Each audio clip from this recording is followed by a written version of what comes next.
Alors, permettez-moi de vous redire bonjour. Donc, bonjour mesdames, bonjour messieurs.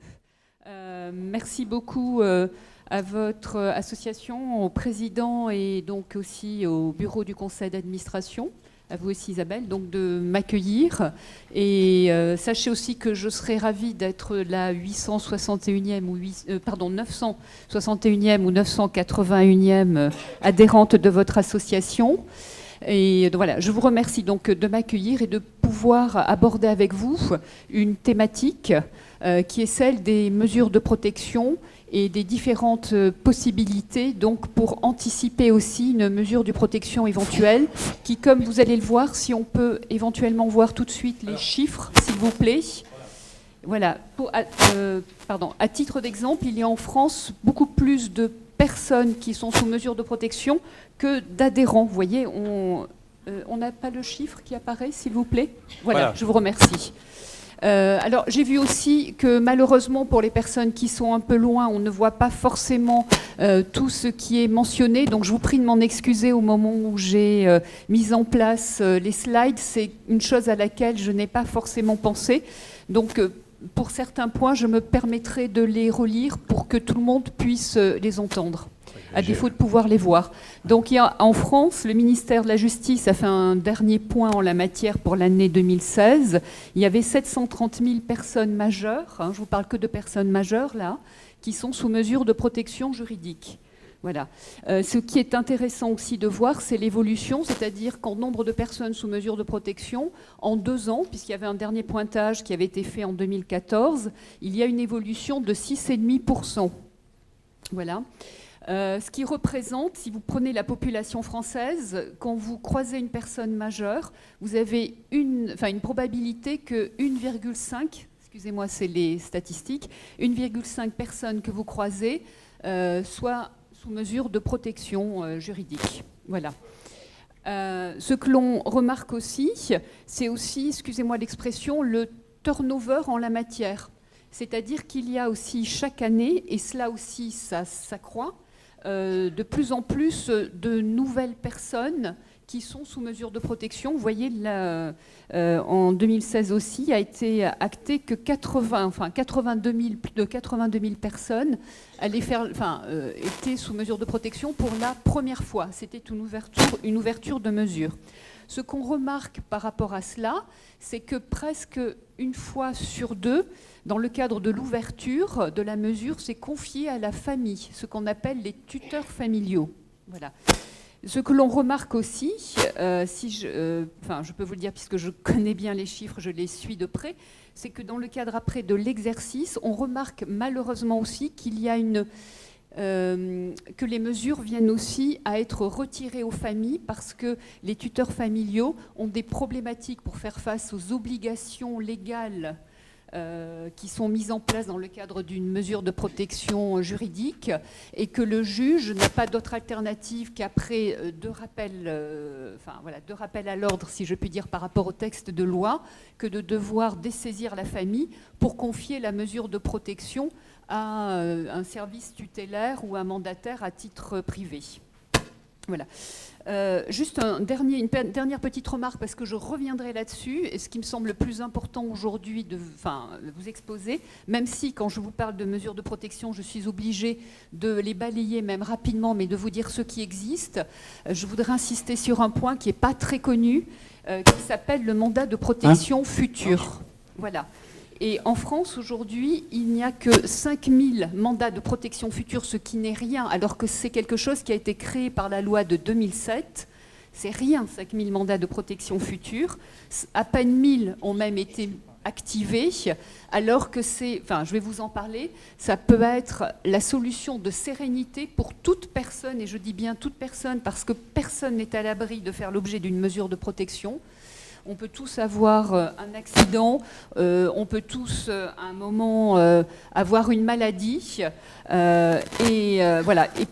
Et en cela, c'est très important parce que ça va être l'expression de votre volonté avant que ne soit mise en place ce type de mesure. Voilà, donc je vais très rapidement vous évoquer, alors ça j'en suis navrée, on ne va pas trop parler après des textes de loi, mais ceux-là sont extrêmement importants parce que c'est le fondement le fondement de toute action en la matière. Alors, c'est Hélène, oui. Nous allons, à l'issue de cette journée, faire un petit document qu'on vous enverra ou qu'on mettra sur le site de la fédération. Parce que, vous avez compris, nous avons une demi-heure. Et Hélène a déjà parlé 10 minutes. Et donc, on ne peut pas donner trop de détails.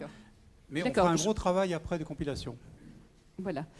Alors, il y a l'article qui est très important. Donc, ils sont deux, c'est l'article 415 et 425. Mais je vous parlais du 425 parce il est évoqué, c'est celui qui est pris en considération pour des ouvertures de mesures. Donc c'est toute personne dans l'impossibilité de pourvoir seule à ses intérêts en raison d'une altération médicalement constatée, j'insiste bien là-dessus, soit de ses facultés mentales, soit de ses facultés corporelles de nature à empêcher l'expression de sa volonté, peut bénéficier d'une mesure de protection juridique prévue. Bon, après c'est ce qui est prévu dans les textes.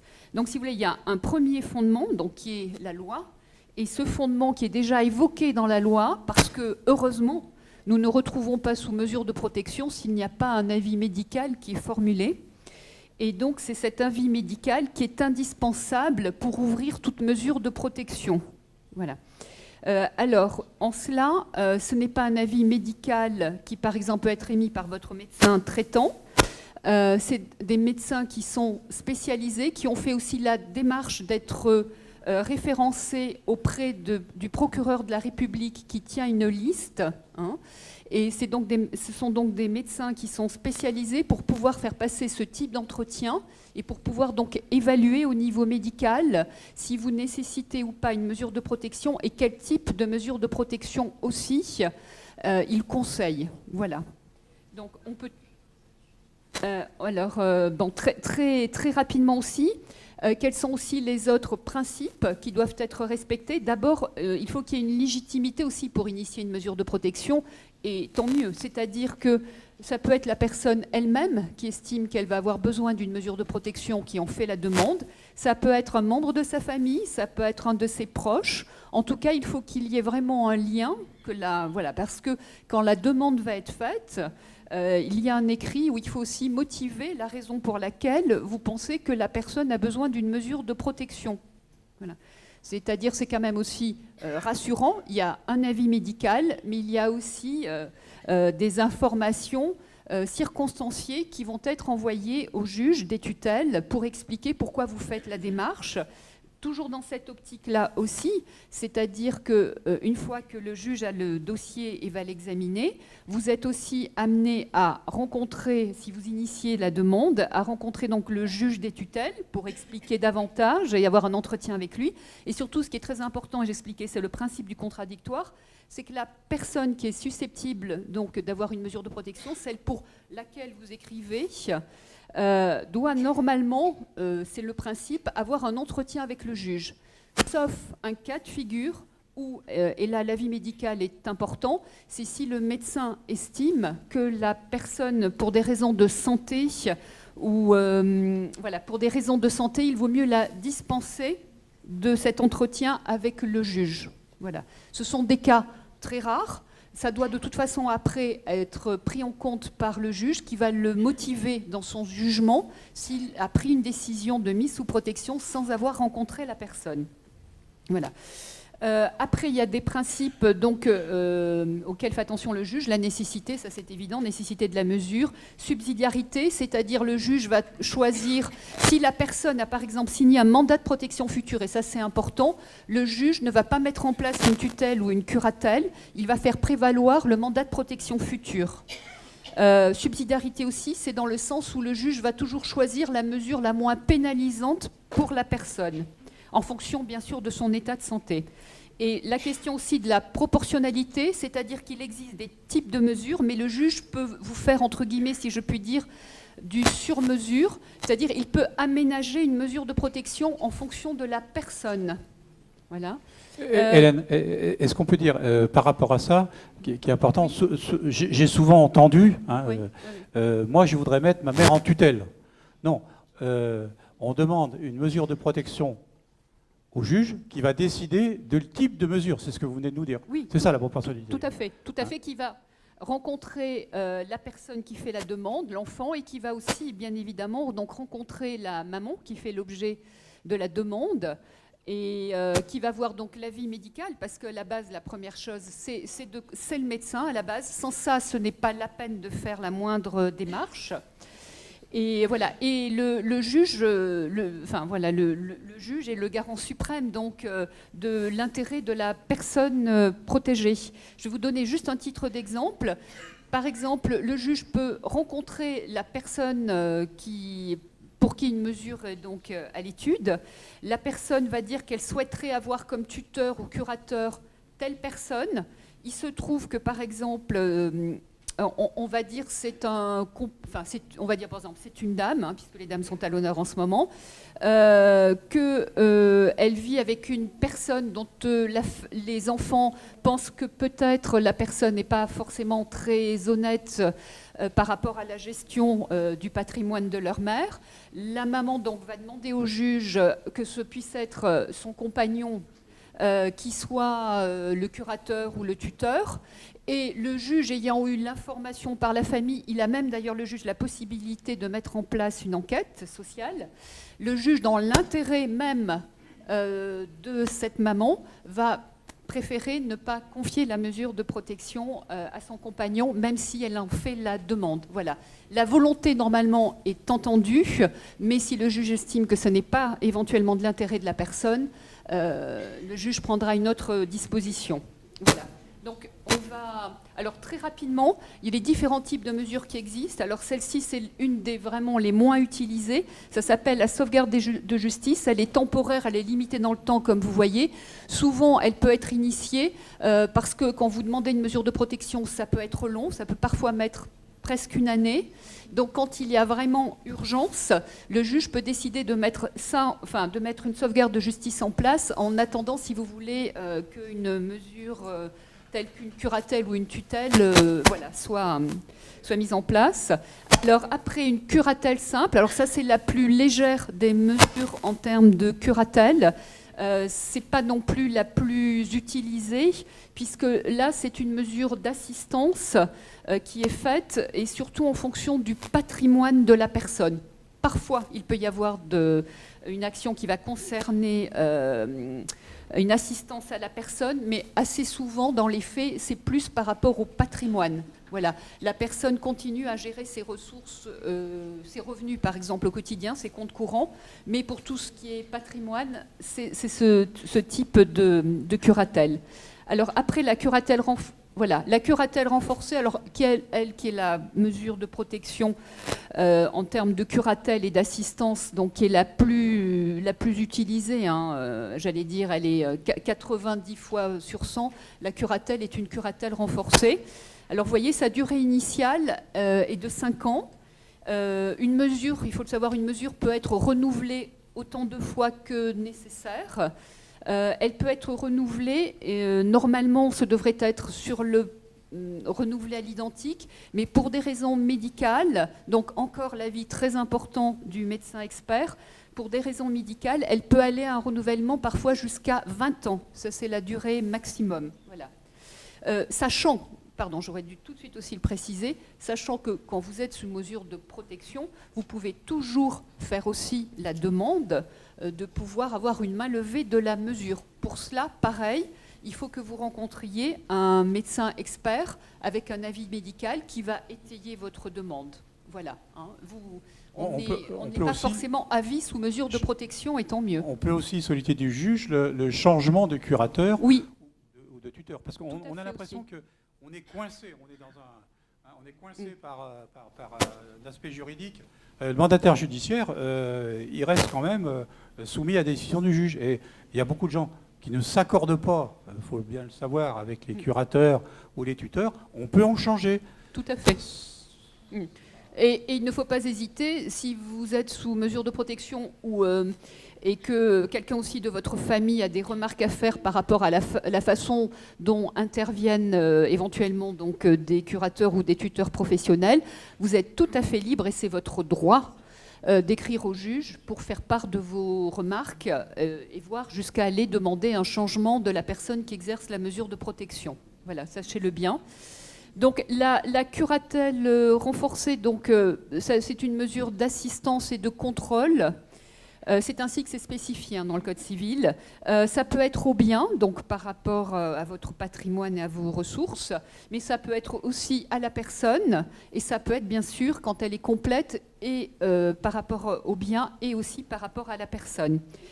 Vous gardez votre droit de vote. Voilà, je vous le dis parce qu'en tutelle, ce n'est pas forcément le cas. L'avis médical aussi est pris en considération.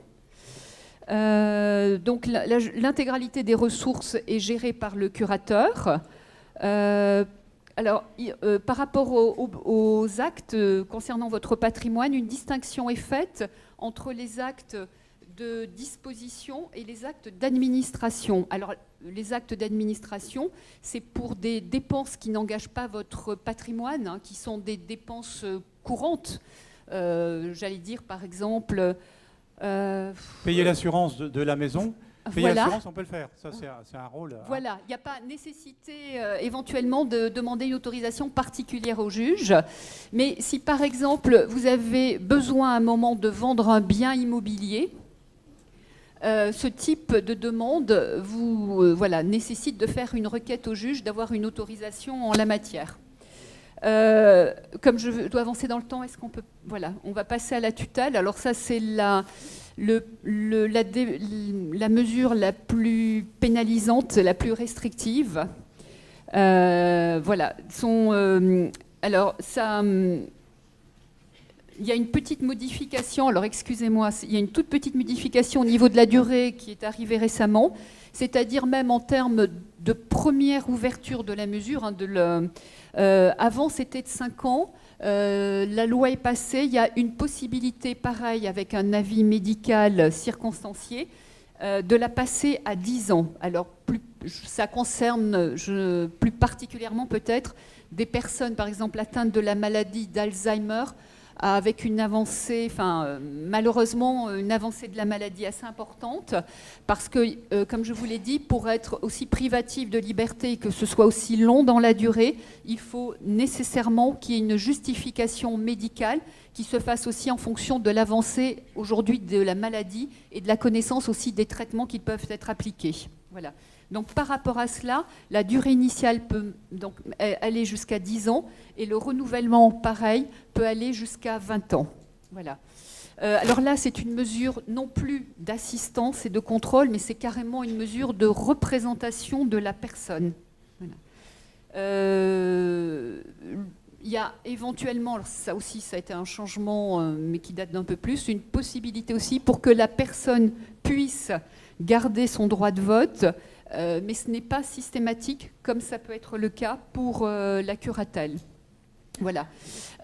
Donc le tuteur gère l'intégralité des ressources. Je me permets aussi de vous dire ça parce que beaucoup de gens, quand on parle de mesures de protection, n'ont que le mot tuteur ou tutelle en tête, alors qu'il existe plusieurs différents régimes en matière de mesures de protection.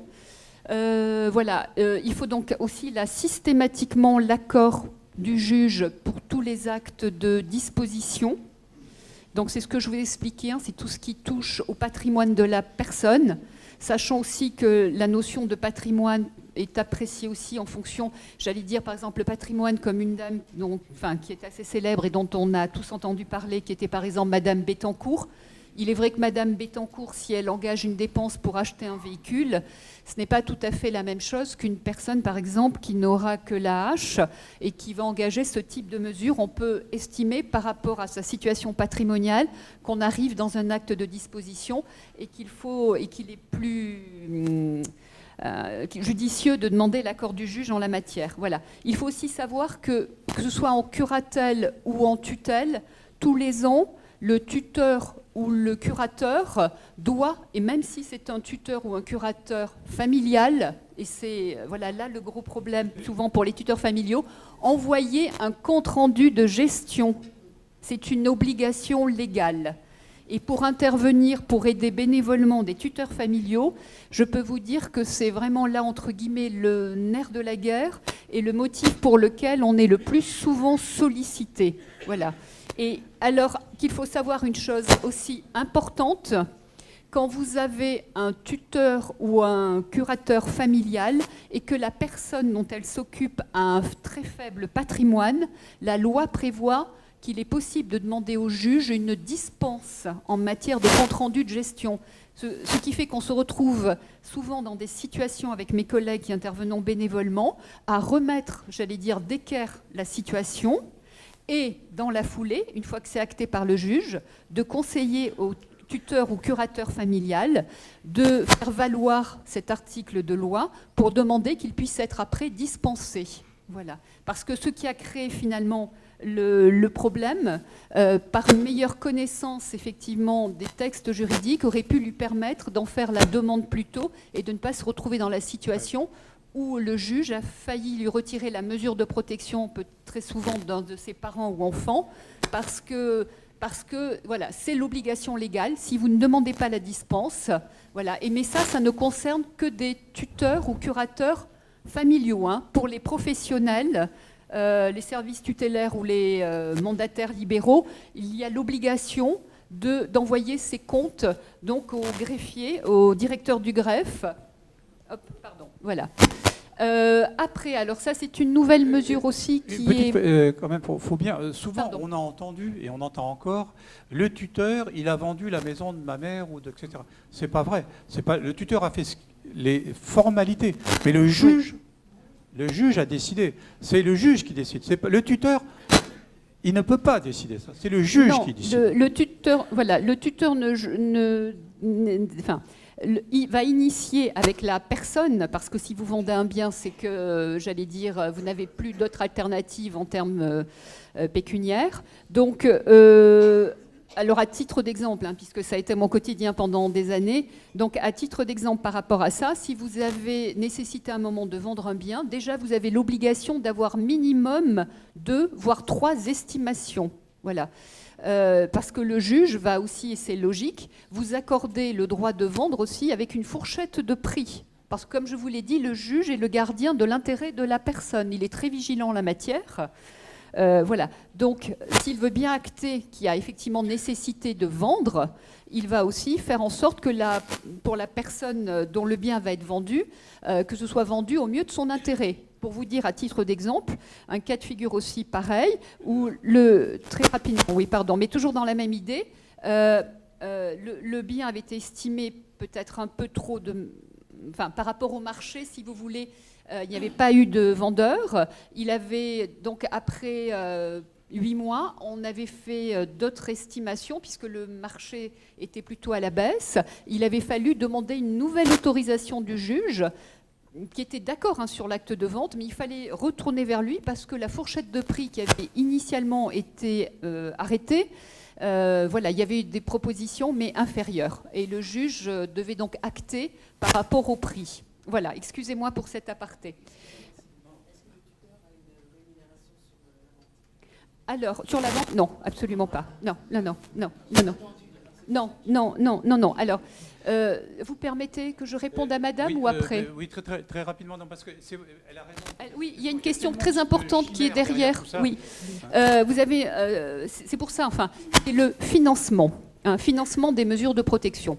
Alors, pour rapport au financement des mesures de protection, autant vous dire qu'aujourd'hui, j'allais dire près de 85% de mesures de protection qui sont confiées à des professionnels sont prises en charge par l'État au niveau du coût. La personne, effectivement, il est prévu, c'est dans les textes de loi, que la personne doit participer proportionnellement à ses revenus à sa mesure de protection. Là, je parle du cas de figure où vous n'êtes pas avec des tuteurs ou curateurs familiaux qui, eux, font ça bénévolement. Donc, par rapport à cela, il y a des décrets qui sont fixés, qui donnent des barèmes en fonction des revenus. Et vous avez aussi, quand vous avez de très faibles revenus, une exonération totale. C'est-à-dire qu'il y a par exemple un service mandataire ou un mandataire libéral qui va s'occuper de votre mesure de protection, mais qui sera du coup payé par la DDCSPP, ici dans Lyon, enfin par l'État, parce que la personne n'a pas de revenus suffisants qui font qu'il pourra en partie participer au coût de sa mesure de protection. Voilà. Alors, il y a un cas particulier qui est éventuellement aussi prévu par la loi, mais qui nécessite la validation aussi du juge. Quand vous avez des situations, mais bien sûr, pour la demander, il faut aussi qu'il y ait un patrimoine.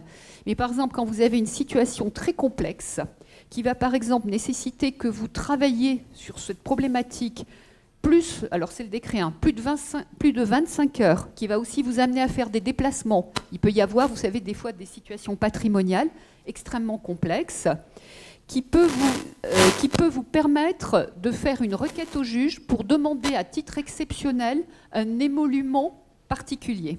Voilà, par rapport à cela, sachez quand même à titre indicatif que quand c'est le cas de figure que vous êtes un service tutélaire, l'argent qui va rentrer à ce moment-là va venir en déduction des sommes qui vous sont allouées par l'État.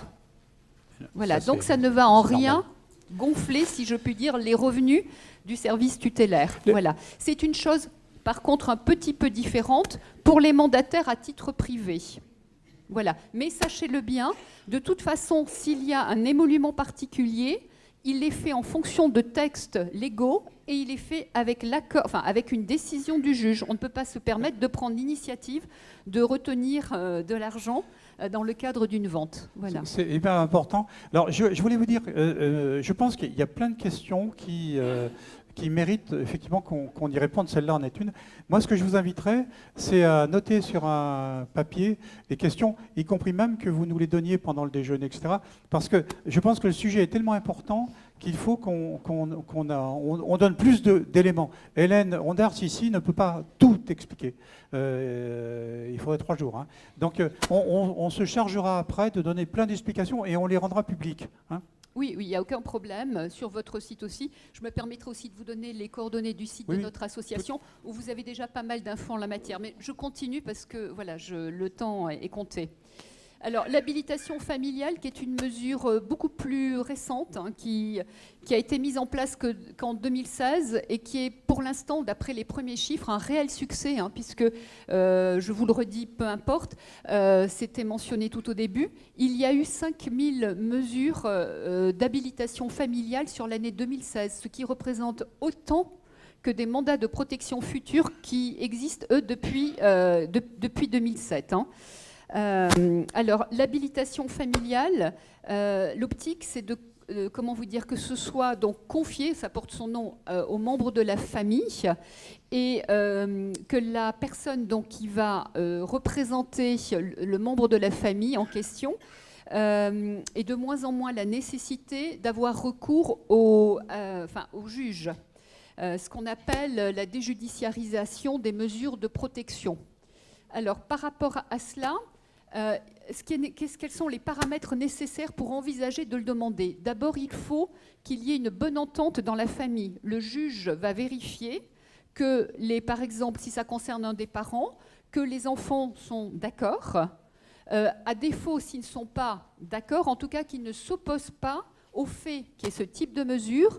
Et aussi, ils sont aussi d'accord pour que ce soit, par exemple, tel frère ou telle sœur qui exerce la mesure de protection.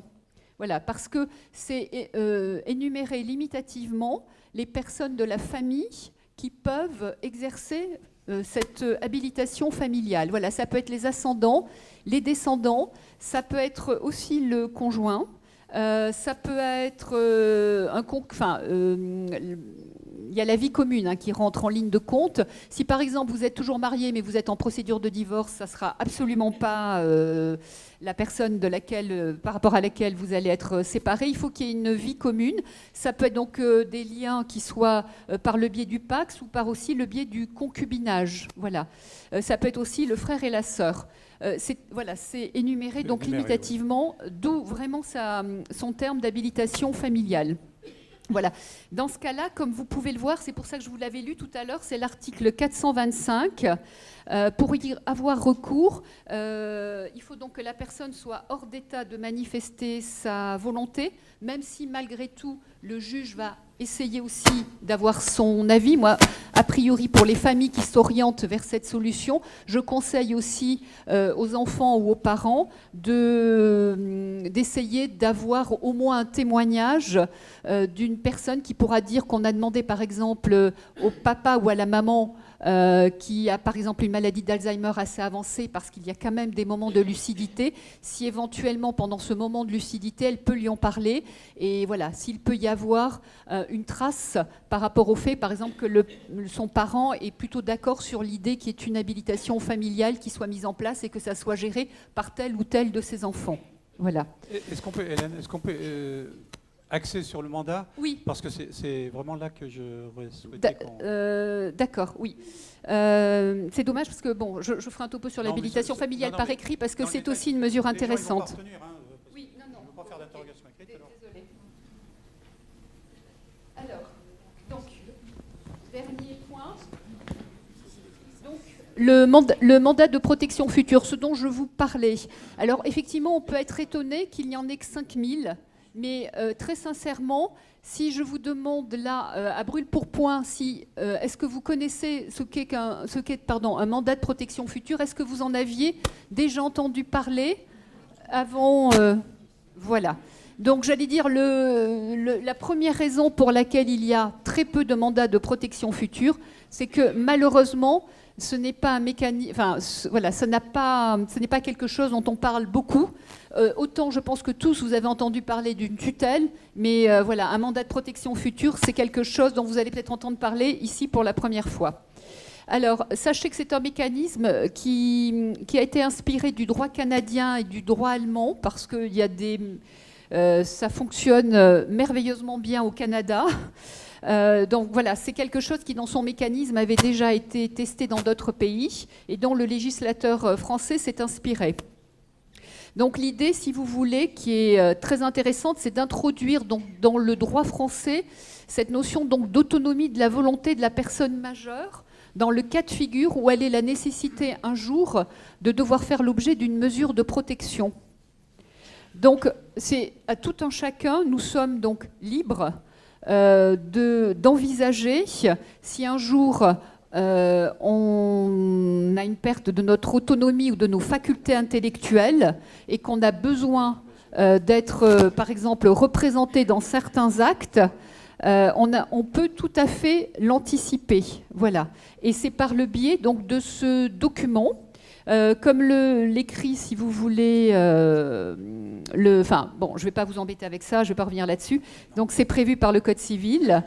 Ce qui est intéressant, c'est qu'il y a 2 possibilités, voire 3, de mettre ce document en place. Parce que bon, on peut y penser, mais tant qu'il n'existe pas, tant qu'il n'est pas rédigé, ça reste un vœu pieux. Donc il y a 2 modalités. Donc il y en a un, ça s'appelle, alors excusez-moi pour le terme juridique, c'est un acte sous seing privé.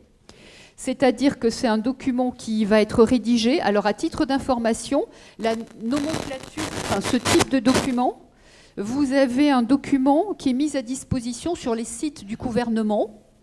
C'est un document, vous tapez mandat de protection future sur Internet, vous allez avoir un document CERFA, qui est un document donc administratif.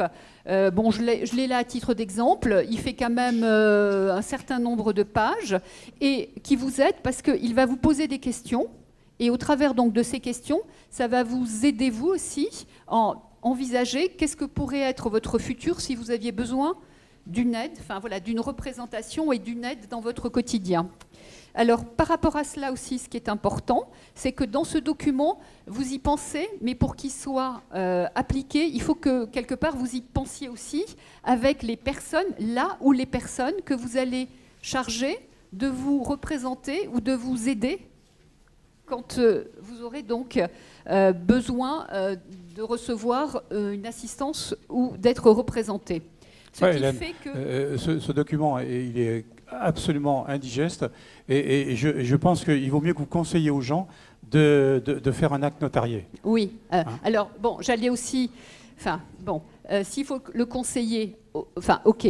Vous avez aussi la possibilité, si vous ne voulez pas aller voir le notaire, mais sincèrement, je pense qu'au niveau du prix, ça sera la même chose, vous pouvez aussi vous faire conseiller par un avocat.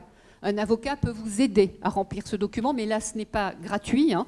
C'est pareil aussi pour la consultation chez le notaire. Sachez, par contre, qu'il y a des textes de loi qui prévoient combien ça peut combien ça coûte aussi une consultation chez le notaire. Alors si vous avez un patrimoine par contre extrêmement important, alors je pense à un cas de figure qui se passe aussi, c'est par exemple vous avez créé une entreprise et vous vous dites si un jour je viens avoir besoin d'une mesure d'assistance, je ne vais plus pouvoir gérer mon entreprise. Donc dans ce cas-là, vous voulez aussi avoir les conseils d'un notaire.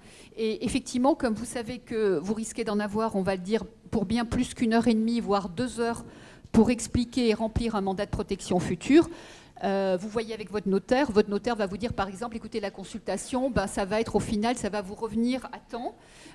Mais l'avantage, c'est que vous aurez de toute façon un acte notarié. Alors l'avantage entre l'un et l'autre, c'est qu'avec un acte qui est fait chez le notaire, vous pouvez déjà prévoir ce qu'on appelle les actes de disposition.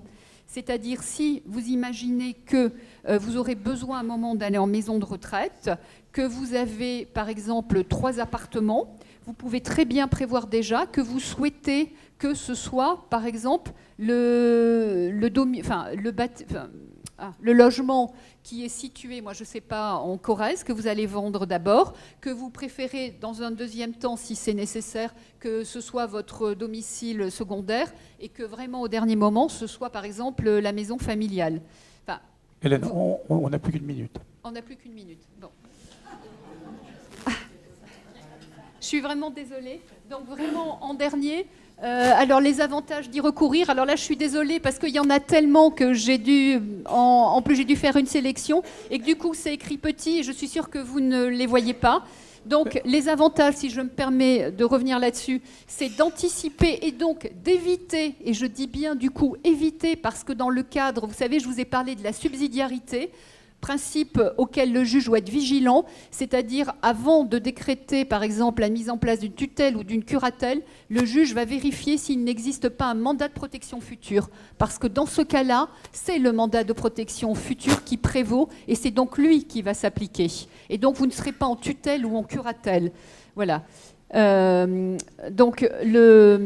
l'avantage, contrairement aussi donc à, par exemple, surtout une tutelle, c'est que le mandat de protection future n'instaure pas pour vous un régime d'incapacité. Voilà, vous n'aurez même pas à vous demander si oui ou non vous pouvez vous marier, si vous le voulez, vous pouvez vous marier. Il y a juste une petite restriction, mais qui concerne toutes les mesures de protection pour les divorces par consentement mutuel, il faut l'accord du juge. Par contre, vous n'aurez même pas à vous poser la question de savoir si vous pouvez ou pas aller continuer à voter. Vous pouvez continuer à voter avec un mandat de protection future. L'avantage aussi pour être mis en œuvre... pardon. J'ai voulu... Enfin, pardon. Je dépasse... Il faut que je sois encore plus brève. Non, mais alors le problème, c'est que voilà. Hélène est très frustrée parce qu'elle a tellement de choses à nous dire. Mais là, alors, humainement, excusez-moi, voilà, je le dis vraiment, humainement, parce que pour vraiment partager le quotidien de personnes qui sont sous mesure de protection et maintenant aussi le quotidien donc, de tuteurs et de curateurs familiaux, pour les familles, enfin là, je vous parle en tant que personne. C'est extrêmement bien aussi ce mandat de protection future parce qu'il permet, si je puis dire, de tout envisager.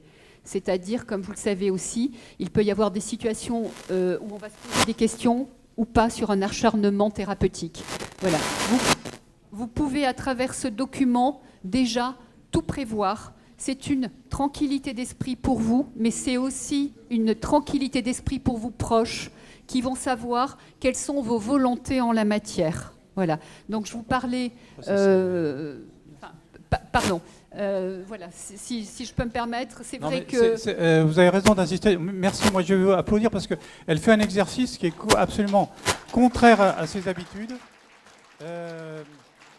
Hélène est une pédagogue qui aime bien parler et qui ne supporte pas trop qu'on la bride.